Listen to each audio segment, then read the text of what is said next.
ஒரு அழகான காட்டுல சோனா குருவியும் காலுக்காகவும் பக்கத்து பக்கத்துல பானிபூரி ஸ்டால் போட்டு வியாபாரம் பண்ணிக்கிட்டு இருந்தாங்க. கடவுள் புண்ணியத்துல 2 பேருக்குமே ஓரளவு நல்லாவே வியாபாரம் நடந்தது. காலன்னா முன்னாடி நான் வீட்டு வேலை பார்த்துட்டு இருக்கும்போது வேலை அதிகம், சம்பளம் கொஞ்சம். ஆனா இந்த பானிபூரி ஸ்டால் போட்டதுல இருந்து வருமானம் அதிகமா இருக்கு. ஆனா அதே அளவுதான் இப்பவும் வேலை பாக்குறேன். ஒரு நாள் வருமானம் எல்லா செலவும் போக இப்ப எனக்கு 400 ரூபாய் 500 ரூபாய் கிடைக்குது. சோனா, நீ சொல்றது 100க்கு 100 உண்மை. நானும் எத்தனையோ இடங்கள்ல வேலை பார்த்துட்டேன், ரொம்ப கஷ்டப்பட்டேன்.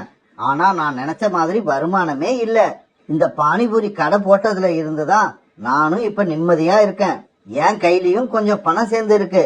இந்த விஷயம் எனக்கு முன்னாடியே தெரிஞ்சிருந்தா நான் இந்த பானிபூரி கடையை எப்பவோ திறந்திருப்பேன். சோனா குருவியும் காலுக்காகவும் பானிபூரி கடை திறந்ததுல இருந்து அவங்க 2 பேரும் எவ்வளவு நிம்மதியா இருந்தாங்கன்றத மனசு விட்டு பேசிக்கிட்டு இருந்தாங்க. இவங்க இப்படி பேசிக்கிட்டு இருக்கப்ப மோட்டு பறவை சோனா குருவி கடைக்கு வந்தது. சோனா, எனக்கு பானிபூரி ஒரு பிளேட் கொடு. எனக்கு கொஞ்சம் சீக்கிரமா கொடு. நான் அவசரமா ஒரு இடத்துக்கு போகணும். பிறகு சோனா குருவி ஒரு பிளேட் பானிபூரி எடுத்து கொடுக்க அது மோட்டு பறவை அவசர அவசரமா சாப்பிட்டது. இதே சமயத்துல காலுக்காகத்துக்கிட்ட அறிமுகம் இல்லாத 2 பறவைங்க வந்து உட்கார்ந்தாங்க. தம்பி, பானிபூரி 2 பிளேட் கொடுங்க. இதோ இப்பவே தாரேன் சார். இப்படி சொன்ன காலுக்காகும் பிறகு 2 பிளேட் பானிபூரிய அவங்களுக்கு கொடுத்தது. காலு கொடுத்த பானிபூரிய அவங்க 2 பேரும் நல்லா ருசிச்சு சாப்பிட்டாங்க. இந்தா தம்பி பானிபூரிக்கான பணம். இப்படி சொன்ன அவங்க 100 ரூபாய் நோட்டை காலு கிட்ட கொடுத்தாங்க. சார், என்கிட்ட சில்லறை இல்ல. ஒரு பிளேட் 20 ரூபாய், 2 பிளேட் 40 ரூபாய். உங்ககிட்ட சில்லறையா இருந்தா 40 ரூபாய் கொடுத்துருங்க. காலு சொன்ன விலையை கேட்டுட்டு அந்த பறவைங்க ரொம்ப ஆச்சரியமானாங்க. என்னது, ஒரு பிளேட் விலை 20 ரூபாய் தானா? ஆமா சார், ஒரு பிளேட் 20 ரூபாய் தான். இந்தா தம்பி 40 ரூபாய், இத வச்சுக்க. இப்படி சொன்ன அந்த பறவைங்க 40 ரூபாய காலு கிட்ட கொடுத்தாங்க. தம்பி, நாங்க கடற்கரைக்கு பக்கத்துல இருக்கிற நகரத்துல இருந்து வரோம். எங்க சிட்டில எல்லாம் பானிபூரி ஒரு பிளேட் 50 ரூபாய். இங்கேயும் அதே விலைன்னு நினைச்சு கொடுத்துட்டோம். இப்படி சொன்ன அந்த பறவைங்க பிறகு அந்த இடத்தை விட்டு பறந்து போனாங்க. ஆனா இது வரைக்கும் சந்தோஷமா இருந்த காலுக்காகத்தோட மனசு இப்ப சோகமாயிடுச்சு. அடடா, நாம மட்டும் அந்த நகரத்துல கடை வச்சிருந்தா இங்க 20 ரூபாய்க்கு விக்கிற பிளேட்ட அங்க 50 ரூபாய்க்கு வித்திருக்கலாம். எனக்கு கிடைக்கிற லாபமும் 2 மடங்குக்கு மேல அதிகமா வரும். இப்படி அன்னைக்கு சாயங்காலம் வரைக்கும் யோசிச்சுக்கிட்டே இருந்த காலுக்காகும் இரவு கடையை மூடிட்டு வீட்டுக்கு போனதுக்கு அப்புறம் தான் மனைவி கோரி கிட்ட நடந்தது எல்லாத்தையும் சொல்லுச்சு. கோரி, உனக்கு இப்ப புரியுதா? நகரத்துல மட்டும் நாம கடை வச்சோம்னா இங்க கிடைக்கிற அந்த 500 ரூபாய் லாபம் அங்க போனா 1000 ரூபாயா மாறிடும். காலேஜி, இதுல யோசிக்கிறதுக்கு என்ன இருக்கு? நீங்களும் உடனே நகரத்துக்கு கிளம்புங்க. அங்க போனா இவ்வளவு லாபம் வரும்னு தெரிஞ்சதுக்கு அப்புறமும் நாம இங்கேயே இருக்கிறது பெரிய முட்டாள்தனம். கோரி, நீ என்ன உண்மையாதான் சொல்றியா? இங்க உள்ள பானிபூரி கடையை மூடிட்டு நான் நகரத்துக்கு போய் வியாபாரம் செய்யட்டா? ஆமா காலேஜி, உண்மையாதான் சொல்றேன்.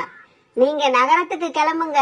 நகரத்துல இருந்து வர்றப்ப எனக்கு தங்கத்துல வளையல், நெக்லஸ் எல்லாம் வாங்கிட்டு வாங்க. ஏன்னா அப்ப அந்த அளவுக்கு உங்ககிட்ட பணம் சேர்ந்திருக்கும். கோரி இப்படி சொன்ன உடனே காலுக்காகவும் கருப்பண்ணில மிதக்க ஆரம்பிச்சது. ஆமா கோரி, அதுதான் சரி. நான் நாளைக்கே நகரத்துக்கு கிளம்புறேன். பிறகு இப்படி நகரத்துக்கு போறத பத்தி பேசிக்கிட்டே இருந்த காலுக்காகவும் கோரிக்காகவும் அப்படியே படுத்து தூங்கிட்டாங்க. மறுநாள் பொழுது விடிஞ்சிச்சு. சோனா குருவி கடையை திறந்து ரொம்ப நேரம் ஆகியும் காலுக்காகவும் கடையை திறக்கவே இல்லை. என்ன ஆச்சு இன்னைக்கு? காலண்ணா எப்பவுமே எனக்கு முன்னாடியே கடையை திறந்து வச்சிருப்பாரு. இன்னைக்கு இவ்வளவு நேரம் ஆகியும் வரவே இல்லையே. ஏதாவது முக்கியமான வேலையா இருக்கும். அதனாலதான் காலண்ணா கடைக்கு வரல. சோனா குருவி இப்படி நினைச்சுக்கிட்டு இருக்கும்போது காலுக்காக அங்க வந்தது. காலண்ணா, இன்னைக்கு எதுக்காக கடை திறக்கல? உங்களோட கஸ்டமர் எல்லாம் வந்து ஏன் கடை திறக்கலன்னு கேட்டுட்டு போறாங்க. சோனா, இனிமே நான் என்னோட பானிபூரி கடையை இங்க திறக்கிறதா இல்ல. நான் கடற்கரைக்கும் பக்கத்துல உள்ள நகரத்துக்கு போய் அங்க பானிபூரி வியாபாரம் பண்ண போறேன். அங்க போய் வியாபாரம் பண்ணுனா இங்க கிடைக்கிற லாபத்தை விட 2 மடங்கு தாண்டி அதிகமா கிடைக்கும். காலண்ணா, நான் சொல்றது ஒரு நிமிஷம் கேளுங்க. மனசுல தேவையில்லாத ஆசை வளர்த்துக்கிட்டு நகரத்து பக்கம் போய் கஷ்டப்படாதீங்க. கிடைக்கிற லாபம் கொஞ்சமா இருந்தாலும் இங்க இருந்தா குடும்பத்தோட மனசு நிம்மதியா வாழலாம். சோனா, நான் இங்க வந்ததே உனக்கும் இந்த ஐடியாவை சொல்லி உன்னையும் அழைச்சுக்கிட்டு போலான்னு தான் நினைச்சேன். ஆனா நீ என்னடானா என்னையும் இங்கேயே இருக்க சொல்ற. இல்ல காலண்ணா, நாங்க வரல. எனக்கு இந்த கிராமத்துல கிடைக்கிற லாபமே போதுமானது. மனசு நிம்மதியாவும் சந்தோஷமாவும் இருக்க. சோனா, உன்கிட்ட சொல்றதுக்காக நான் இங்க வந்தேன் பாரு. வந்ததே வேஸ்ட். உனக்கெல்லாம் எவ்வளவு சொன்னாலும் புரியாது. நான் நகரத்துல இருந்து நிறைய சம்பாரிச்சுக்கிட்டு திரும்பி வருவேன் பாரு. அப்ப என்ன பார்த்து நீ பொறாம தான் பட போற. இப்படி சொன்ன காலுக்காகவும் பிறகு அங்கிருந்து பறந்து போச்சு. பிறகு மறுநாள் காலுக்காக நகரத்துக்கு கிளம்ப தயாராகிட்டு இருந்தது. காலுஜி, நகரத்துக்கு போய் பானிபூரி வியாபாரத்தை நல்லா திறமையா பண்ணுங்க. அப்புறம் நிறைய லாபம் கிடைச்சோன்னே என்ன மறந்துடாதீங்க. காலு, உன் கடையில உன் கையால பானிபூரி சாப்பிடுறது ரொம்ப சுவையாவும் டேஸ்டாவும் இருக்கும். இனிமே நான் அந்த மாதிரி பானிபூரி எப்பதான் சாப்பிட போறேனோ. புறா, கவலைப்படாத. உனக்கு எப்ப என் கையால பானிபூரி சாப்பிடணும் போல ஆசையா இருக்கோ, பஸ் ஏறி நகரத்துக்கு வந்துரு. நான் உனக்கு காசு வாங்காம இலவசமா பானிபூரி தரேன். காலண்ணா, இங்க எப்படி சுவையான பானிபூரி தயாரிச்சு கொடுத்தீங்களோ அதே மாதிரி நகரத்திலயும் நல்ல வியாபாரம் பண்ணிட்டு வாங்க.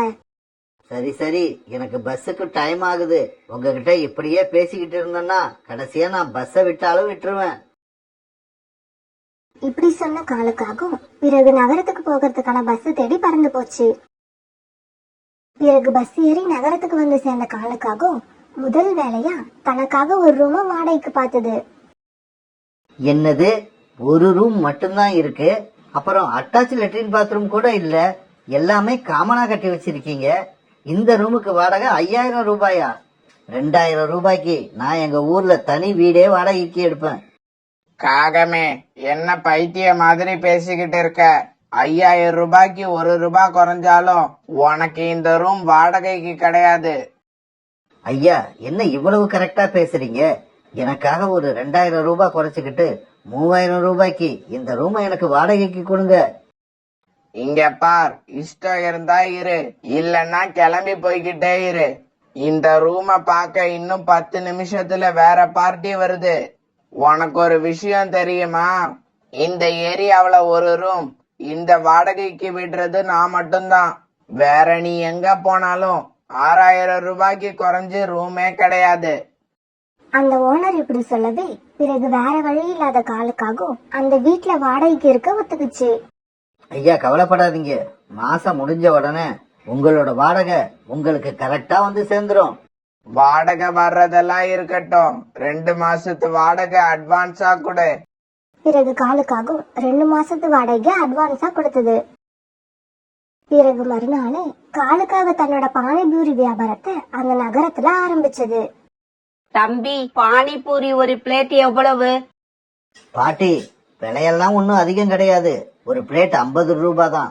உங்களுக்கு எத்தனை பிளேட் வேணும்? எனக்கு ஒரு பிளேட் கொடுப்பா, நான் அதை சாப்பிடுறதே அதிகம்.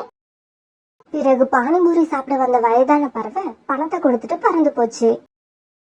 அன்னைக்கு வியாபாரத்தை முடிச்சிட்டு இரவு தன்னோட ரூமுக்கு வந்த காலுக்காகவும் வியாபாரம் ஆன பணத்தை எண்ணி பார்த்தது. பணத்தை எண்ணி பார்த்தப்ப அதுல மொத்தமே 500 ரூபாய் தான் வியாபாரம் ஆகியிருந்தது.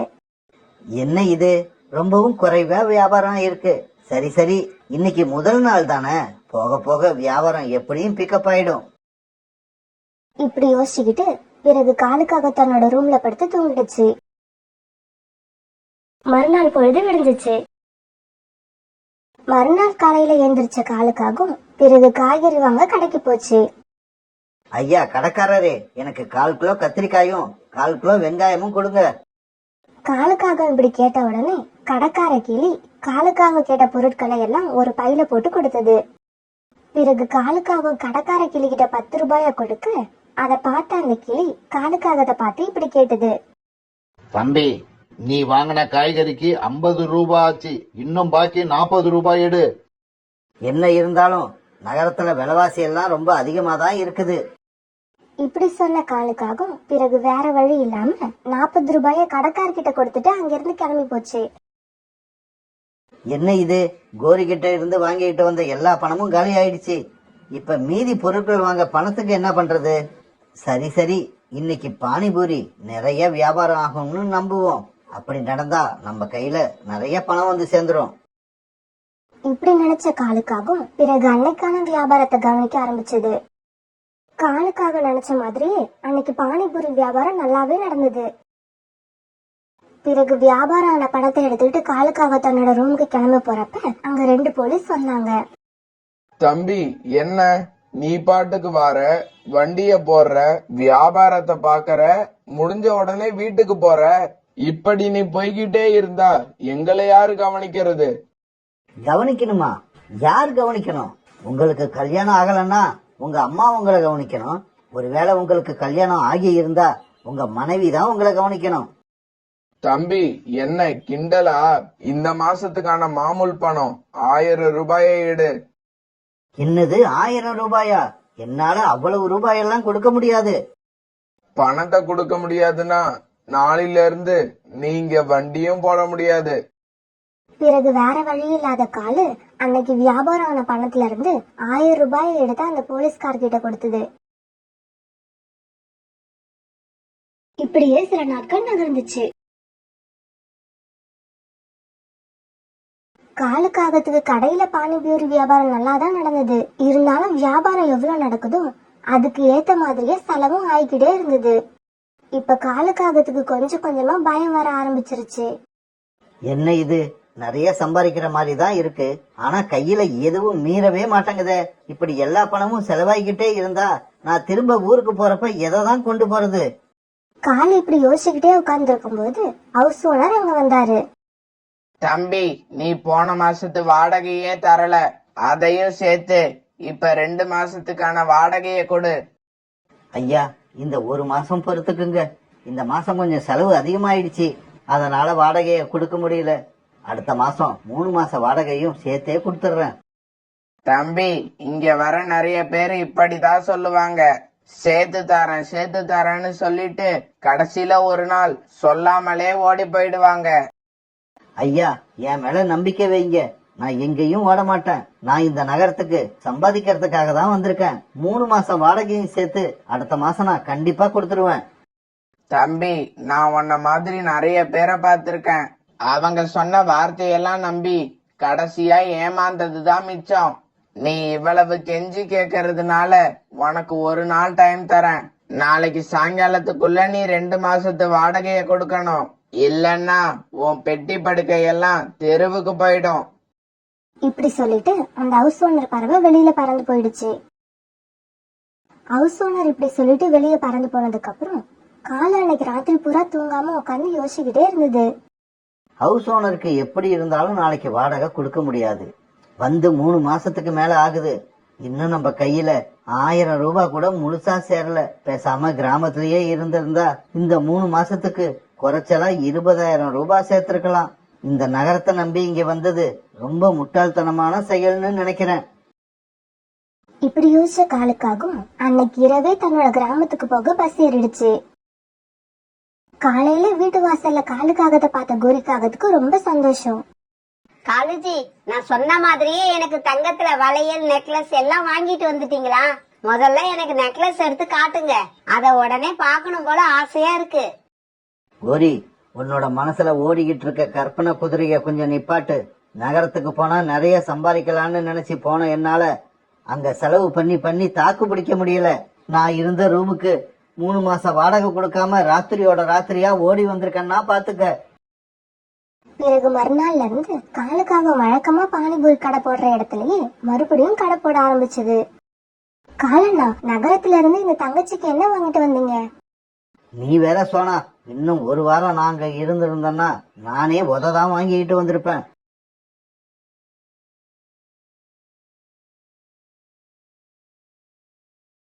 அந்த காட்டுல இருந்த எல்லா பறவைகளுக்குமே நல்ல வலிமையான மரத்தாலான வீடு இருந்தது. ஆனா சோனா குருவி ரொம்ப ஏழை குருவி.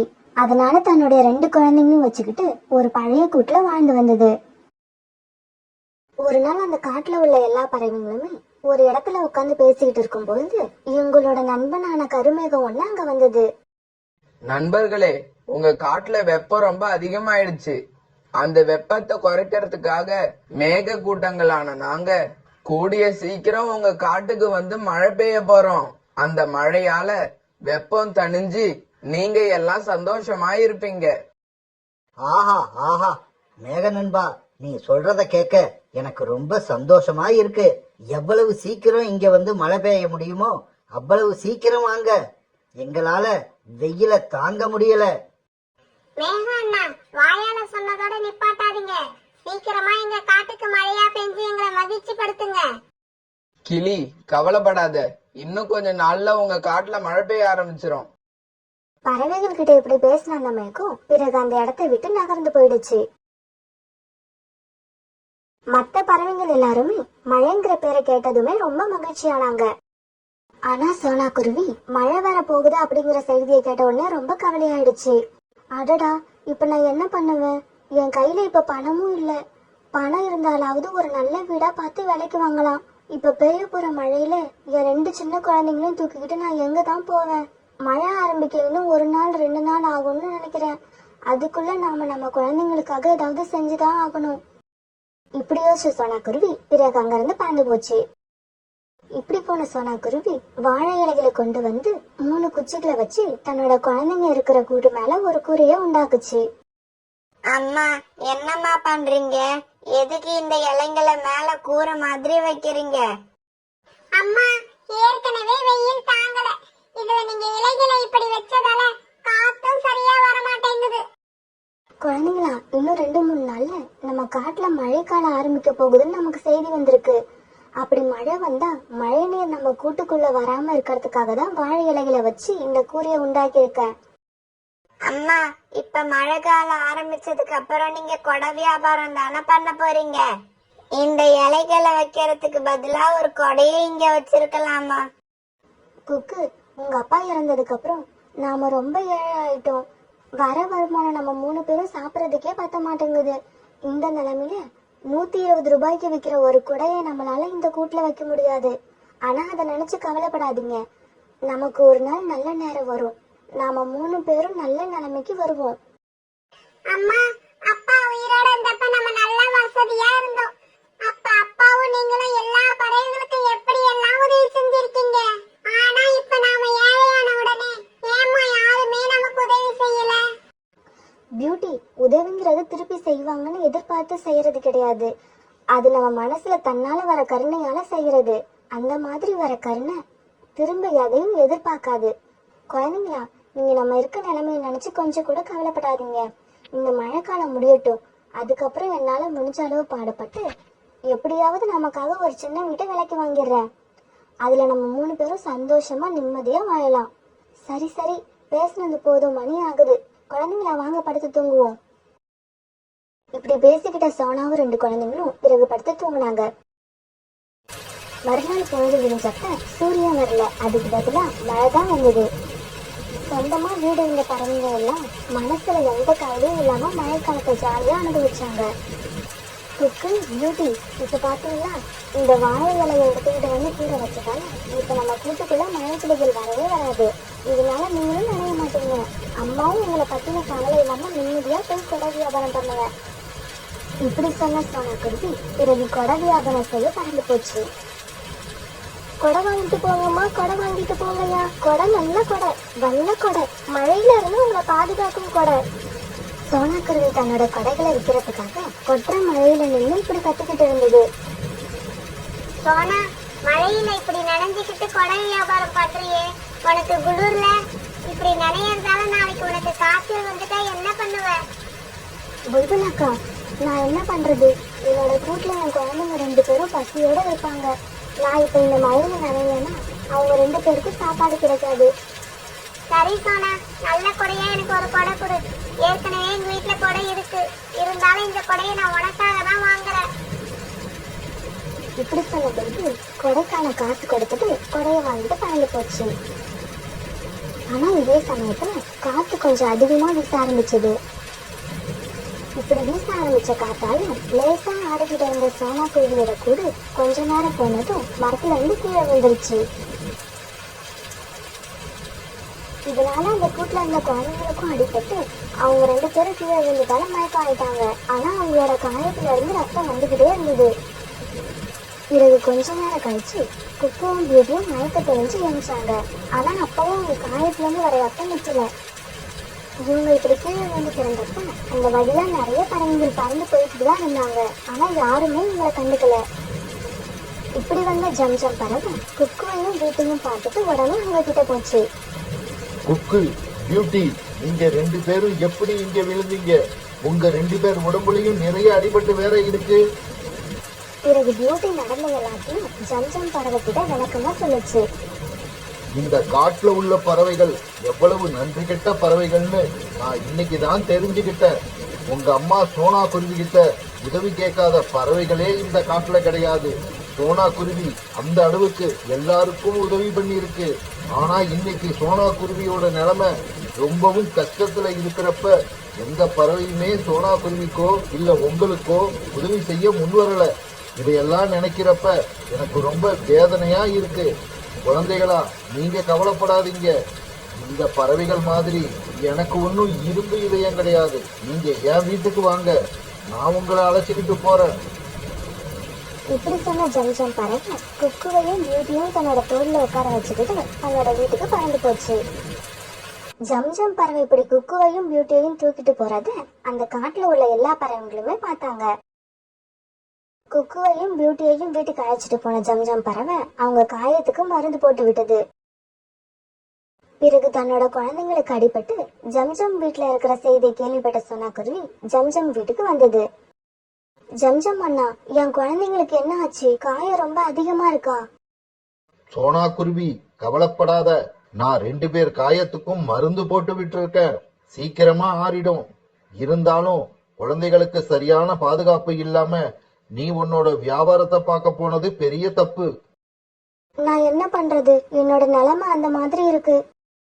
சோனா, உன் கணவர் உயிரோடு இருந்தப்ப காட்டுல எந்த பறவைக்கு கஷ்டம் வந்தாலும் அவங்க கூட யார் இருக்காங்களோ இல்லையோ, ஆனா நீ கண்டிப்பா இருப்ப. ஆனா நீ இப்ப இவ்வளவு கஷ்டத்துல இருக்கும்போது உன் கூட நிக்க, உன் கஷ்டத்தை பங்கு போட்டுக்க எந்த பறவையுமே வரலன்னு நினைக்கும் போது என் மனசு ரொம்ப வேதனையா இருக்கு. சோனா சகோதரி, நீ இனிமே எங்கேயும் போக வேண்டாம். இனி நீங்க என் வீட்லயே தங்கிக்கிங்க. ஜம்ஜம் அண்ணா, 2 வருஷத்துக்கு முன்னால நீங்க எப்படி இருந்தீங்களோ இப்பவும் அப்படியே இருக்கீங்க. கொஞ்சம் கூட மாறவே இல்லை. ஆமா சோனா, நான் அப்படியே தான் இருக்கேன். என்னோட மனசும் அப்ப எப்படி இருந்ததோ அதே மாதிரி தான் இப்பவும் இருக்கு. இந்த காட்டுல உள்ள பறவைகள் மாதிரி சந்தர்ப்பத்துக்கு ஏத்த மாதிரி என் மனசை நான் மாத்திக்க மாட்டேன். ரீட்டா, சோனா குருவி இன்னைக்கு கொற்ற மழையில நனைஞ்சுக்கிட்டு கொடை வியாபாரம் பண்ணிக்கிட்டு இருந்தது. அத பார்க்கவே ரொம்ப பாவமா இருந்துச்சு. அந்த அளவுக்கு கஷ்டம் வந்துருச்சு அதுக்கு. அது நல்லா இருந்த சமயத்துல எவ்வளவு பறவைகளுக்கு உதவி பண்ணிருக்கு தெரியுமா? ஆமா புல்புல், நீ சொல்றது உண்மைதான். நான் கஷ்டத்துல இருக்கும்போது சோனா எனக்கு நிறைய உதவி பண்ணிருக்கு. இருந்தாலும் அது இவ்வளவு கஷ்டப்படும் போது நான் எந்த உதவி செய்யாம இருக்கிறது நினைச்சா எனக்கே கொஞ்சம் வெக்கமா தான் இருக்கு. கிளி, இந்த நிலைமையில நீ மட்டும் இல்ல, நானும் அதே நிலைமையில தான் இருக்கேன். இது வரைக்கும் சோனாவுக்கு எந்த உதவியும் செய்யாதத நினைச்சா எனக்கும் அசிங்கமா தான் இருக்கு. நானும் காலேஜையும் சோனா கிட்ட எத்தனையோ தடவை உணவு வாங்கி சாப்பிட்டு இருக்கோம். நாங்க போய் கேட்டு ஒரு தடவை கூட நாங்க வெறும் கையோட திரும்பி வந்ததே கிடையாது. இருக்கிறது கொஞ்சம் உணவா இருந்தா கூட அதுல பாதியை எங்க கிட்ட கொடுத்துரும். 10 ரூபாய் கொடுத்துட்டு அதை 10 தடவை சொல்லி காட்டுற இந்த காலத்துல ஒருத்தருக்கு தான் செஞ்ச உதவிய மத்தவங்க கிட்ட சோனா இது வரைக்கும் சொன்னதே கிடையாது. ஆனா சோனா கஷ்டத்துல இருக்குன்னு தெரிஞ்சும் நாங்க கூட இது வரைக்கும் அதுக்கு உதவி செய்யணும்னு நினைக்கவே இல்லை. அது ரொம்ப தப்புன்னு இப்பதான் உணர்ந்தேன். சரி சரி, நாம இப்பயும் இப்படி வாயால பேசிக்கிட்டு எதுவும் செய்யாம இருந்துடக்கூடாது. யாராவது சொல்லுங்க, நாம இப்ப சோனா குருவிக்கு என்ன பண்ணலாம்? பறவைகளே, நான் சொல்றதை கேளுங்க. ரொம்ப முக்கியமா தேவை ஒரு வீடு. அது ஒரு வீடு இல்லாம தான் 2 சின்ன குழந்தைங்களை வச்சுக்கிட்டு ரொம்ப கஷ்டப்படுது. அதனால எல்லாரும் ஆளுக்கு கொஞ்சம் பணம் போட்டு சோனா குருவிக்கு ஒரு வீடு வாங்கி கொடுக்கலாங்கிறது தான் என்னோட ஆசை. இந்த திட்டம் ரொம்ப நல்லா இருக்கு. இதுக்கு நான் ஒத்துக்கிறேன். எவ்வளவு பணம் வேணும்னு சொல்லுங்க, நான் தரேன். பறவைகளே, இந்த ஐடியா நமக்கு ஏன் இத்தனை நாளா வரலன்னு நினைச்சு எனக்கு ரொம்ப வெக்கமா இருக்கு. பறவைகளே, ஒரு நிமிஷம் இருங்க, எனக்கு ஒரு சந்தேகம். என்ன சந்தேகம்? இல்ல, இவ்வளவு நாள் கஷ்டத்துல இருந்த சோனா குருவிய நாம யாருமே கண்டுக்கல. அதனால நம்ம மேல அது கண்டிப்பா கோபத்துலதான் இருக்கும். இப்ப திடீர்னு நமக்கு ஞானோதயம் வந்து சோனாவுக்காக வீடு வாங்கி கொடுத்தா வேண்டாம்னு சொல்லாம அது வாங்கிக்குமா? சோனா இப்ப நம்ம மேல கோபமா இருந்தா அது கண்டிப்பா தப்பே இல்ல, நியாயமான கோபம்தான். அதனால தவறு செய்த நாம தான் எப்படியாவது மன்னிப்பு கேட்டு வாங்குற வீட்டை சோனா கிட்ட கொடுத்தாகணும். சரி சரி, நாளைக்கு காலையில எல்லாரும் பணத்தை எடுத்துக்கிட்டு வந்துருங்க. சோனாவுக்காக ஒரு நல்ல வலிமையான வீட்டை வாங்கி ஆகணும். இப்படி பேசின பறவைகள் எல்லாம் அவங்க வீட்டுக்கு பறந்து போனாங்க. மறுநாள் பொழுது விடிஞ்சிச்சு. எல்லா பறவைகளும் ஆளுக்கு கொஞ்சமா பணம் போட்டு சோனா குருவிக்காக ஒரு அருமையான வீட்டை விலைக்கு வாங்கினாங்க. சரி சரி, எல்லாரும் வாங்க, சோனா குருவி கிட்ட போய் மன்னிப்பு கேட்டு இந்த வீட்டை சோனா குருவிக்கு பரிசா கொடுப்போம். இப்படி சொன்ன பறவைங்க எல்லாம் ஜம்ஜம் பறவை வீட்டுக்கு பறந்து போனாங்க. சோனா, எங்க எல்லாரையும் மன்னிச்சிடு. நாங்க எல்லாம் இப்ப வாழ்ந்துட்டு இருக்கிற சந்தோஷமான வாழ்க்கையில ஆரம்பத்துல நீ எங்களுக்கு செஞ்ச உதவி எல்லாத்தையும் மறந்துட்டோம். அது எவ்வளவு பெரிய தப்புன்னு இன்னைக்கு நாங்க உணர்ந்தோம். சோனா, நாங்க செஞ்ச தப்புக்கெல்லாம் பிராயச்சித்தமா இன்னைக்கு உனக்கு ஒரு சந்தோஷத்தை காட்டலான்னு இருக்கோம். சீக்கிரம் எங்க கூட கிளம்பு. பறவைங்களே, நீங்க எல்லாரும் பேசுறத கேட்க எனக்கு ரொம்ப சந்தோஷமா இருக்கு. நீங்க யாருமே தெரிஞ்சு எந்த தப்பும் பண்ணல, தெரியாம தான் செஞ்சிருக்கீங்க. எப்ப நாம செஞ்ச தப்ப நாம உணர்றோமோ அப்ப மத்தவங்க மன்னிக்கிறாங்களோ இல்லையோ கடவுள் நம்மள மன்னிச்சிருவாரு. பிறகு சோனா குருவி எல்லா பறவைங்களும் வலுக்கட்டாயமா கூப்பிட அவங்க கூட பறந்து போச்சு. சோனா, இந்த வீட்டை பாரு, எவ்வளவு அழகா இருக்கு. இந்த வீடு வேற யாருதும் இல்ல, உன்னோட வீடுதான். உனக்காக நாங்க எல்லாரும் சேர்ந்து இந்த வீட்டை வாங்கி இருக்கோம். பறவைங்களே, நீங்க எல்லாரும் என் மேல காய்ச்ச அன்புக்கு ரொம்ப ரொம்ப நன்றி. இருந்தாலும் இந்த வீட்டை நான் ஏத்துக்கிறது அவ்வளவு நல்லதா இருக்காதுன்னு நினைக்கிறேன். சோனா குருவி இப்படி அந்த வீட்டை வாங்குறதுக்கு மறுத்தாலும் எல்லா பறவைங்களும் சேர்ந்து ரொம்பவும் வற்புறுத்தி சோனா குருவி கிட்ட அந்த வீட்டை கொடுத்துட்டாங்க. பிறகு வேற வழியே இல்லாத சோனா குருவி தான் குழந்தைங்களை கூட்டுக்கிட்டு அந்த வீட்டுக்கு வந்துச்சு. பிறகு தான் வாழ்க்கையோட கடைசி நாள் வரைக்கும் தான் குழந்தைங்களோட அந்த வீட்டுல சோனா குருவி சந்தோஷமா வாழ்ந்துச்சு.